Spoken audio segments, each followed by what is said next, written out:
Hello nga po mga besh. Ako po ang Yayang Gala. Ayan, gagala muna tayo. Nandito ako sa train station ng Oasis.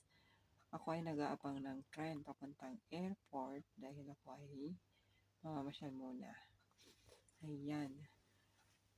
Ang aking flight ay maaga, madaling araw. Kaya ako ay maaga pa lang nag-train na. Mas pinili ko mag-train kaysa mag-in-drive or mag-private car kasi mahaba ang oras ko. So, para tamang pasyal-pasyal lang din. Ayan. Hindi po yan yung trend. Sasakyan ko. Yan po. Inaantay ko pa lang. Ayan. At ito na po, fast forward. Nakarating ako ng matiwasay at ligtas sa airport ng Mohammed VI. At ayan,